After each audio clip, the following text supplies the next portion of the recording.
The second coming of Christ iprogram yakanangana nekudzoka kwaJesu Kristu. Idi Jesus is coming again. Asi mukati meBible zvinoita sekunge paachauya tinenge tisiri kumachechi, tinenge tiri kudzimba, kumabasa, kuminda nekumwe kwakadaro. Muprogramu inoyi ndina mukoma Gift Rodzi tati timboteera kudzimba kwatinoswera. Ichokwadi chiri kutaurwa naCaston Betera ichi. Jesu haazouyi tiri kuchechi kana panzvimbo dzekunamatira. Achauya tiri kwatinoswera kwakasiyana-siyana. Ikoko kwacho kwatinoraramira. Kungaa kumabasa, kuzvikoro, kudzimba. Ndosaka tati muchirongwa chinechi titenderei timbozotandarira ikoko kwamunoswera, kwamunoraramira. Mustudio nhasi tina Proclaim Chaora ndiye ari kutisira musign language. Mukoma Givi, kwazisai vateereri. Vateereri, tinokuchingamidzai kuchirongwa The Second Coming of Christ. Tadzoka kumaraini mukoma. Right. Kwatinokurukura nyaya dzinoitika tiri kumaraini. Nhasi chidzidzo chedu chakamira sei? Nhasi rega tibate musoro wenyaya yokuti kurarama kudyara.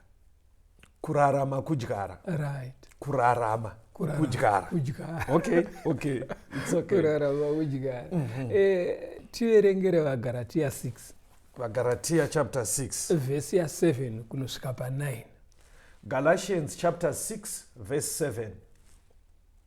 Musanyengerwe, Mwari haasekwi, nekuti izvo zvinodzvara munhu ndizvo zvaanochekazve. Nokuti unodzvarira nyama yake uchacheka kuora kunobva panyama, asi unodzvarira mweya uchacheka upenyu husingaperi hunobva kumweya. Zvino ngatirege kuneta pakuita zvakanaka, nokuti tinozocheka nenguva yakafanira kana tisingaore mwoyo. Waona kuti ndokuri kubva musoro saka pataurwa kudyara panyama nekudyara pamweya. Okay. Now kudyara panyama kana wakakutarisa apa tiri kutarisa mararamiro anoita vanhu. Okay. Kudyara uku kuri kuitwa kumaraini. Okay. Now kune mararamiro ekuti kana munhu achiita chaari kuita. Okay. Haadi kuchiita pachena, anoita pakawanda. Ikoko kudyara futi. Okay. Kugoita amwe mararamiro ekuti munhu ana dambudziko kuzviita pajekerere. Okay. Anditozvona. Saka bhaibheri riri kuti pana pashoko raMwari riri kuti kune mararamiro anonzi uri kudyara panyama. Okay. Kuita anonzi uri kudyara pamweya. Kudyara panyama kuita sengo. Kudyara panyama ndokuita zvinhu zvinosundwa nenyama, zvinodiwa nenyama. Okay. Kazhinji ukaona zvichinzi zvenyama zvinhu zvakarerekera paunhu hwapanyika. Unenge uri kudevire zvakashata. Okay. Zvinosembura Mwari. Alright. Saka mabasa azere nechindini,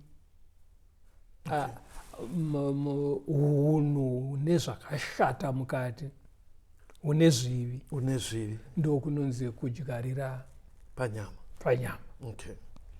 Kudyarira mweya kana kuti kudyara pamweya maitiro anofadza Mwari. Okay. Anenge achitungamirirwa nemweya waMwari, ekuti pakupedzisira munhu anozowana mubayiro woupenyu usingaperi. Saka ndo mhando mbiri dzekudyara. That's right. Kuti tiri kumaraini, mararamiro atiri kutoita mazuva ese tiri kudyara. Ukararama upenyu hune chindini, unosundwa nezvinofadza nyama, kazhinji wakarerekera pamabasa epanyika, wezvitadzo, kudyara panyama. Kana uri kuitawo zvinhu zvakarurama zvinosundwa nekuda Mwari, uri kudyara pamweya. Amen. Ndizvo zvese. Okay. Rega unzwe zvinotaurwa namuparidzi muBhaibheri. Right. Pamadyariro emhando mbiri iwaya. Okay. Muparidzi 12 uverenge vhesi ya14. Muparidzi chapter 12 verse 14. Nokuti Mwari uchatonga basa rimwe nerimwe pamwe chete nezvese zvakavanzika, kunyange zvakanaka kunyange zvakaipa. Okay. basa rimwe nerimwe. Every deed. Right. Kuti chese chinoitwa nemunhu pasi pezuva kana zvichinzi Mwari achatonga zviri kureva kuti mukurarama kwatiri kutoita ikokoko anenge achitonanganidza achicherechedza maactions esatiri kuita. Now kana zvichinzi wanzwa zvanzi Mwari hasekwe vana vaGaratia chaanodyara munhu ndo chaanokohwa. kureva kuti pamararamiro aunenge uchiita uri kudyara pane pazvichatumbuka zvoibva zvokupa michero yaunotozokohwa pakupedzisira. Kozi chadyarwaka chichakohwewa. Handitwazvona. Saka kana ari mabasa akanaka ane goho rauchapiwawo rakanaka. Kana ari mabasa akaipa ane kukohwa futi kwauchaita. Handitwazvona kunoenderana naizvozvo. Ko kana tiri kumaraini mukoma makambonzwa here statement inonzi munhu wenyama ngaafare? Inopinda here apa kana kuti uchainzwa patinoenda mberi nehurukuro dzedu kana vachinzwa wenyama ngaafare. Ndangoifunga pamava muchitaura kuti kudyara panyama. Pari kunzwa wenyama ngaafareka kureva kuti kazhinji kacho zvakarerekera kumabasa akaipa enyama. Harisi vhesi kariyari. Aiwa, harisi vhesi. Hatinzwei pana Mateo 25 tiri kutarisa. Mwari kana achinanganidza zvatinoita pasi pezuva utiverengere kubva pa34 kuenda pa40. Mateo 25 toda kubva pa34. Right. Zvino Ishe achati kune vari kurudyi, uyai imi makaropafadzwa naBaba mugare nhaka yeushe hwamakagadzirirwemi kubva pakuvamba kwenyika. Nokuti ndakanga ndine nzara mukandipa chekudya, ndakanga ndine nyota mukandipa chekunwa, ndakanga ndiri mweni mukandigamuchira, ndakanga ndisina nguo mukandipfekedza, ndakanga ndichirwara mukandifambira, ndakanga ndiri mutorongo mukauya kwandiri. Zvino vakarurama vachamupindura achiti, Ishe, takakuonai rini muine nzara tikakupai chekudya, kana muine nyota tikakupai chekunwa? Takakuonai riniko muri mweni tikakugamuchirai, kana musine nguo tikakupfekedzai? Takakuonai riniko muchirwara, kana muri mutorongo tikauya kwamuri? Ishe uchapindura achiti kwavari, zvirokwazvo ndinoti kwamuri, pamakazviitira mumwe wavaduku vehama dzangu idzi, makazviitireni. Uri kunzwei pandima iyi? Parutorwa upenyu hwomaraini kapa. Kubatsirana, muchipanana zvekudya, muchipanana zvekupfeka. Hanzi pamunenge muchizviita munotoita kunge muri kuitira Mwari. Saka panapa Mwari zvinoreva kuti tiri kumaraini. Chese chawaita chiduku nechikuru, chakanaka chawaitira muvakidzani, chawaitira hama yeropa, Mwari anochirekodha. Wapanzwa? Because waona kwakasvika vanhu kumaraini. Hanzi pandairwara yatanga yanzi ndisina chekudya. Right. Ikanzi ndine nyota, ndisina chekufuka, ndichirwara, ndiri mweni, ndiri mutorongo. Saka zvese izvozvo zvofana kuitwa tiri kumaraini. Zviri kutoitika ndo kwazvinoitikira kumaraini. But uri kuona here kuti kudenga vanenge vachimaka kuti uyo apa munhu anga asina chikafu. Vari kumaka zvinenge zvichimakwa kumaraini. But unomboona here kuti kune mamwe matauriro anoita vanhu kumaraini kuti mufundisi, ini ndiri munhu wenyama ndaneta. Zvinotaurika. Handitozvona. Chii chinenge chamunetesa? Anenge achitarisa zvaari kuita zvakanaka. But vanhu vaari kuitira vasingacherechedze kunaka kwavari kuitirwa. Saka obva ati ndaneta. Handitozvona. Ende wakamboona here kuti mukurarama kazhinji kacho hapana anoneta kuita zvakashata. Mufundisi ndaneta. Ukuita zvakashata hakunetesi. Asi kuita zvakanaka unonzwa munhu achiti ndaneta. Ndaneta. They don't appreciate. Havatende. Havatendi. saka vhesi rataverenga manje pandima yati musaneta kuita zvakanaka nekuti muchazokohwa. Now nemhaka yei Miraitimo, zviri kuitika here kumaraini kuti vasina chekudya vari kupiwa? Ndaona kunge muri kungotaura semunhu wapasta. Ndimune nhengo, zviri kuitika here? Kutoti apo muri kutoziva kuti pakazononoka kudyara chibage, mvura yakazoramba hachina kusvika, zvekuti muri kutoziva kuti kana vakakohwa ndofunga vakawana mabhagidhi mairi. Saka zviripo here, zviri kutoraramika here kuti muchinyatsoziva kuti apo pamhiri apo vakawana mabhagidhi mairi, kuti munhu akakohwa anotopima sagi ototi nebhara pamwana kuti endai munopa maisuzeni. Kune vari kuzviita Caston. Kune vari kuzviita because ukanzwa Jesu achizvitaura kuratidza kuti zviri kuitwa, kuratidza kuti zviri kuitika. Asi kune vasiri kuzviita manje vari kutodyarawo, tiri kurangaridzwa. Tiri kurangaridzwa kuti Jesu anoona tunhu twakadaro, anotucherechedza. Anditozviona dambudziko revanhu unoziva nderekuita sei. Vanhu vanotarisira kuti vanhu vava appreciate kuti maita henyu. Paunozonzwa munhu achiti ndaneta paya haasi kuappreciatwa, plus munhu zita rake harisi kutaurwa.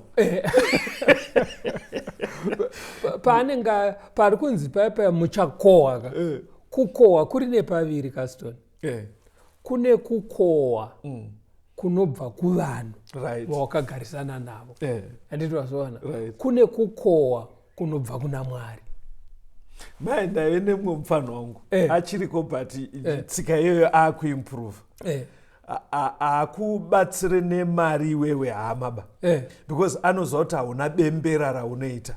Kana ichiti bembera mukundinzwisa kuti imi mugoma mukandipa $100 ndogona ngoti thanks, zvatopera. Pamwe pandosvikaona maibetera handitauri, ndinozongoti pamari iya yatanga tichida yachioya handitika. Saka akazviona kuti hama ndozvadziri, saka anonopa mutoro waanoziva kuti achafamba dai pasina ningi. Anenge achida kuti zvinzikwe, zvipararire. Saka muchizoona vanhu vanoti ndaneta sezvamuritaura, because kazhinjika munhu ari wemuraini ari hama kashoma kuti abva azoti ende zvatakaitirwa nabamnini ende vakazodai, anenge achingono abatsirwa. Saka vanhu vanoneta kazhinji, vamwe vanenge vachida kuappreciate. Saka vanhu vanozokanganwa manje kuti chero vanhu vakasataura asi kudenga vanenge varekodha. Anditozviona. Ndosaka Jesu ari kuti waona kuti Jesu aenda kwese mukumaraini kutofanira kugara takavhura maziso nenzeve. Ndiri kurevei kuti kucherechedza kuti apo pane nzara, kutonamatira kuti Mwari ndiratidzeiwo pane nzara, ndiratidzewo pasina zvekufuka. Nguva inouya chando, ndiratidzewo vasina magumbezi. Ndiratidzewo kuti ndikwanise kunoona nhinganza akasungwa, ndigonesa kuzviita. Ndigonesewo kuti pandanzwa unzi vane urwere ndiende kuchipatara. Munoziva kuti zvikararamika, taurai mama kuti ndiverenge. Zvikararamika zvirevo 28 pa27 ugotaura pfungwa yako. Zvirevo Proverbs chapter 28 verse 27. Unopa varombo haangazoshayiwe, asi unotsinzinya meso ake achatukwa kazhinji. Anopa haashayi. Wakambona kuti mvura ikayerera payapfuura napo kutopfuura iri kuita kuti pauye imwe nyowani. Ndizvozvo. Ikaramba yakavharirwa iri mudhamu yayo inoita stagnant, haifambi. Saka hanzi anopa haazoshayiwa. Mwari anoita kuti arambe achiwana zvekupa. Ndanchiti pfungwa ikararamika even kumaraini kwatiri, yekuti tiri kuonerana, ziso rako riri kugara richitarisa kuti vamwe vangu vane zvekudya here, vane zvekufuka here, vabatsirika here. Ngomaka society inonaka. Ndo urongwa hwaMwari, ndo pfungwa ina Mwari kumaraini. Society inonaka ngoma. True. Saka alright. Mirai timbonzwa rwiyo muteereri, toya toenderera mberi.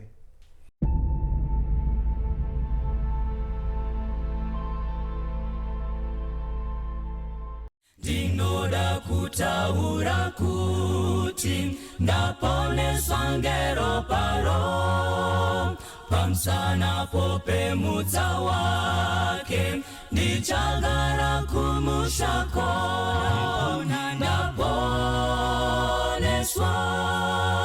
ngeropa rake renyenye ndaponeswa zvendichiri mwana wake ndinofara ngekuti Jesu auya kundiponesa ngekuti kupenya kwakeko kuri kunditungamira ndaponeswa ngeropa rake renyenye ndaponeswa zvendichiri mwana wake.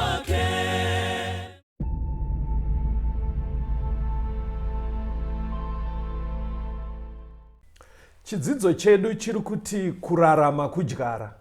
Ngoma. Yes. Luka 6 Bible. pavhesi ya 38. Luke chapter 6 verse 38. Ipai nemi muchapiwa. Vachakupai pamaoko enyu chero chakanaka chakatsikirirwa chakazunguzirwa chakaita mupfunga nokuti nechero chamunoera nacho muchaererwawo nacho. Ipai muchapiwa. Kurayira kwaMwari vanhu vari kumaraini. Okay. Saka uri kuona katauriro kari kuita Mwari pane pfungwa iri kubuda panapa. Pari kunzi kurarama kudyara. Taona kuti kukohwa kwacho kuri napaviri. Kune kukohwa muupenyu hunohu. One. Titoripo yezvinezvi. Unotoriwadwa. Pane mubayiro waunotowana unouya setuso. As a result. Yes. Yezvakanaka zvaunga uchiita. Pakupedzisirawo zvakare. Pakucherechedza kukuru kuchaitwa naMwari. Anopa futi mubada. Pane mubayiro futi. Upenyu usingaperi. Saka panapa panzi kuna Ruka ipai muchapiwa. Ende uri kuona pfungwa ino zvinoitwa naMwari zvandafarira pavhesi iri. Hanzi ukange wapa chiyero chawashandisa pakupa chechi. Mwari achakuita kuti udzoserwe asi chatsindirwa. Aberoti kutsindira unokuziye. Kuri kutaurwa panapa. Ndichikura ndiri mufana kumusha. Kwaive nemadheka munazere anonzi madheka. Chinoita unge chipo. Chinoita unge chipoto so. Saka vanhu vaiti vakatumwa hupfu kumba kwedu. Anditi ndonzi vaisire hupfu. Saka ndaizadza chidheka nehupfu. Ndonzi unza Tony Caston namama manje. Vainditi unza Tony. Saka pandinenda ningikironzwa uya neningiri rine hupfu. Vaichitora ruoko rwavo votsindira mudheka riyari. Waigona kusvika pahafu. Ini ndandazadzaka but ukatsindirwa neruoko kudaika unonodzika. Vaibva vatutira humwe vachitsindira vovhara. Ende ukatsindirwa mungoma even pasina chivharo uchienda kudai auende nemhepo. Ndaizovati ko muri kudai sei because pamwe pavanotidzosera vanongozadza zvandandaita havatsindire. Saka vaisatsanangura but pfungwa yandakazoona yaive kuti mwana aiuya achiti ndatumwawo hupfu namama vati vari kuenda kuchigayo mangwana. Saka mai vaisa hupfu wekuti in case maenda kuchigayo monzi chakafa mangwana munowana futi wekubika. Ndokutsindira kutsikirira. Saka Mwari ari kuti manje chidheka chacho ichocho chawapa nacho Mwari anokonzeresa kuti iwewe upiwe zvakatsikirirwa. Handiti wazviona ndokaitiro kanoita tichitori muupenyu huno. Tiri muupenyu huno. Handiti wazviona. Verenga Zvirevo 19:17. Ngoma. Ndiri kudzoka panyaya. Panyaya yekupa ngoma tine kamwe kasaying ameno muteereri. Amuna mumbokanzwa here kanonzi don't give someone a fish but teach him how to fish. amenoti nechidzidzo ichi pamwe ndogona kukura sei makambokanzwa here ndeke mubhaibheri reka kasaying kanonyanyotaurwa especially nevapfumi Alright. handisati ndakanzwa kachinyanyotaurwa kuvarombo Alright. but kuvapfumi because unenge uchinyatsonati hapada help unonzwa munhu aita kuti guys ka inini hangu as a rule handipe munhu mari unotonzwa imwe gentleman ichidaro yekuti ukatarisa mota yacho yainayo unonzwa iti gentleman as a rule handipe munhu mari ndinomudzidzisa kugadzira mari tibatsirei ipapo unoza tikataurire kako kastorika vanhu vanenge vachitsvaga kastatement katsumo kekuvanda nako okay kunyima akavanda kuseri kwetsumo okay but zvinoita Mwari manje ndezvekuti paunotaura tsumo iyoyo kudenga vanotarisa chasunda tsumo iyoyo because kudenga vanoverenga mwoyo voona kuti chasunda chii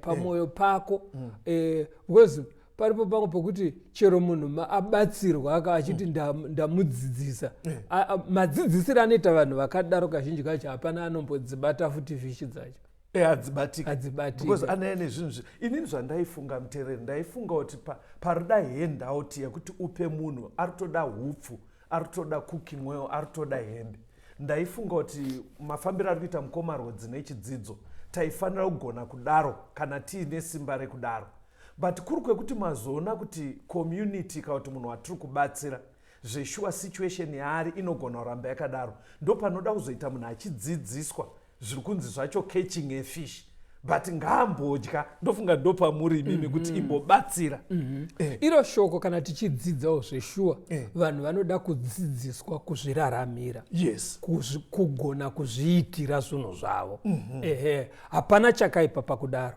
asi kunyange zvakadaro unodzwa Mwari achirayira kuna Deuteronomy anoti varombo havazoperi panyika sure havaperi anoti ndakazviita kuti ndikuedzei ndionekana muchindida kureva kuti chero uchinzi dzidzisai vanhu kuzviraramira kune vasingazvibati madzidzisa futi kune vanoramba vangori varombo but hakusi kuti teere Mwari kwaakaita ndofunga Mwari aida kuona kuti tinoita give up because kune imwe family mukoma mucommunity yamunonyatsoti kubvira tiri kuprimary vakangodaro munobatsira mumboedza kudai hakusi kuda kuona kuti tinoita give up right saka Mwari ari kuti iye ndinokuedzai naye ende hauedzwe nevari kure unoedzwa nevari mumaraini menyu last one mukoma right munhu obva ati ndakunzwai kuti muda kuti tipote tichibatsirana ndopfungwa yaMwari but inini wacho nditoriwo murombo mukuti ndibatsire nditoriwo murombo panoitwa sei zvazvinoitaka ukaenda kune vapfumi vasangana vapfumi vega vega kune mupfumi pakati pavo okay vapfumi vasangana pakati pavo pane mupfumi right okay ukaendawo kusaidhi rewarombo ndunzi ava ndo varombo ava pakati pavo pane murombo pachavo ipapo okay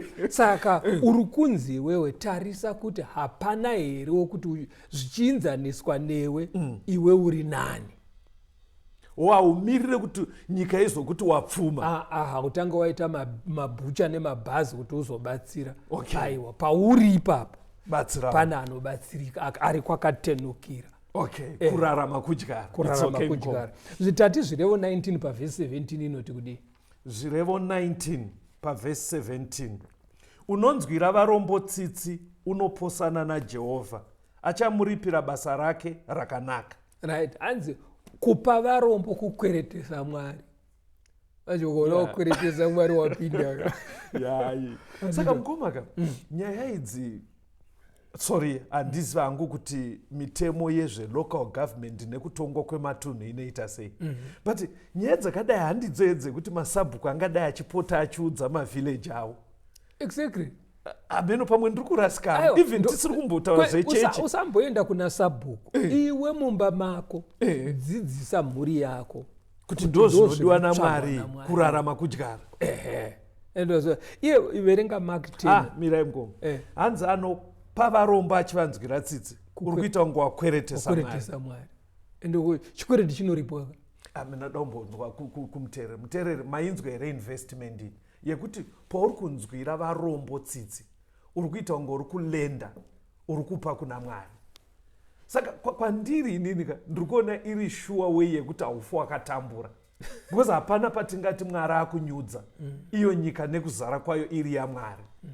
I think watotaura mashoko makuru verenga Mark 10 pa29 na 30 unzwe Marko 10 vesi 29 na 30 Marko 10 verse 29 na 30.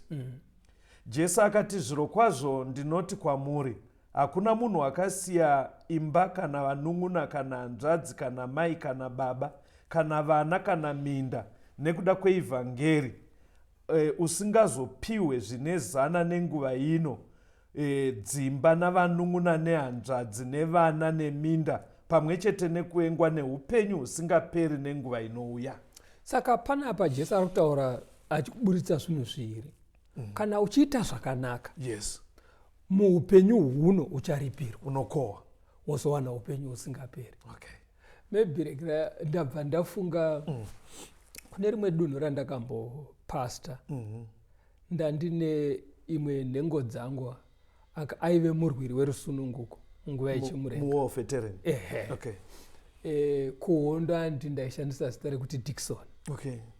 Saka ucharangarira panyadzonya Mozambique. Yes. Na 1976 kana uchitevera history.